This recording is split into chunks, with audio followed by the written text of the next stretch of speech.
અમદાવાદમાં કાળઝાળ ગરમીનો કહેર છે। અમદાવાદમાં આજે ફરી હીટવેવની આગાહી છે। ગઈકાલે અમદાવાદમાં 44.8 ડિગ્રી તાપમાન નોંધાયું છે। મતદાનનો દિવસ હતો અને 44 ડિગ્રી સુધી તાપમાન પહોંચ્યું। આજે પણ આકરી ગરમી છે। આકરી ગરમીથી લોકો અકળાયા છે। ગરમીથી રાહત મેળવવા ઠંડા પીણાનો સહારો લેવામાં આવી રહ્યો છે। મોટાભાગના રસ્તાઓ સુમસાન ભાસી રહ્યા છે। લોકોને પણ 12 થી 4 ઘરમાંથી ઓફિસમાંથી બહાર ન નીકળવાની અપીલ કરાઈ રહી છે।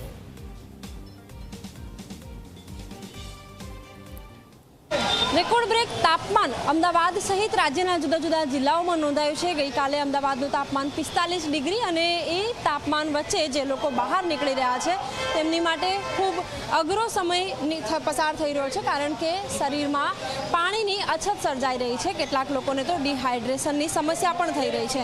એવામાં ઘણા બધા લોકો છે કે જેઓ ઠંડા પીણા જ્યાં વેચાઈ રહ્યા છે ત્યાં પહોંચી રહ્યા છે। લોકો સાથે વાતચીત કરીશું। કેવી ગરમી લાગી રહી છે?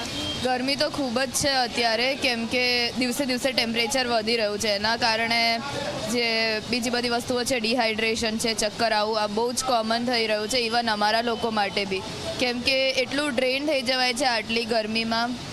એટલે વી નીડ સપ્લિમેન્ટ્સ ને બધું।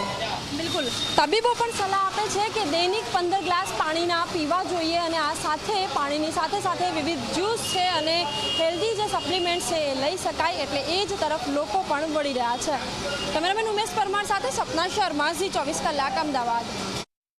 રાજકોટ પહોંચી। રાજકોટ શહેરમાં પણ ગરમીનો કહેર છે। 42 ડિગ્રી તાપમાન નોંધાયું છે। ગઈકાલે રાજકોટનું 44 ડિગ્રી તાપમાન હતું। પુરુષો મોઢે રૂમાલ અને મહિલાઓ ચૂંદડી બાંધીને નીકળવા જોવા મળી રહ્યા છે। બપોરના સમયે વગર કામે બહાર ન નીકળવાની તંત્રને અપીલ છે। પાણી, લીંબુ પાણીનું સેવન કરવા તંત્રને સૂચના છે। આગામી 3 દિવસ કાળઝાળ ગરમી પડવાની હવામાનની આગાહી છે।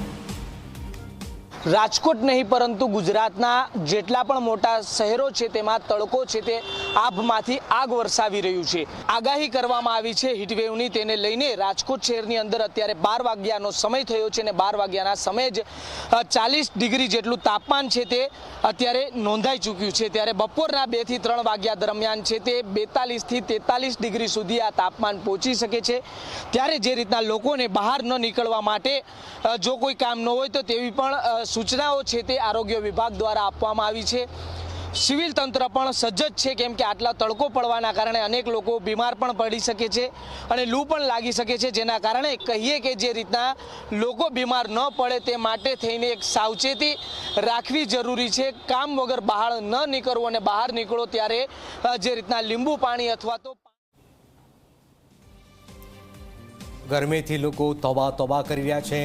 અમદાવાદ, રાજકોટ, સુરત, આખું ગુજરાત, શું ઉત્તર શું મધ્ય, તમામ જગ્યાએ ગરમીથી લોકો તોબા પોકારી રહ્યા છે। પણ આપ જોઈ રહ્યા છો કે જે રીતની ગરમી છે, ગરમીથી લોકો તોબા કરી રહ્યા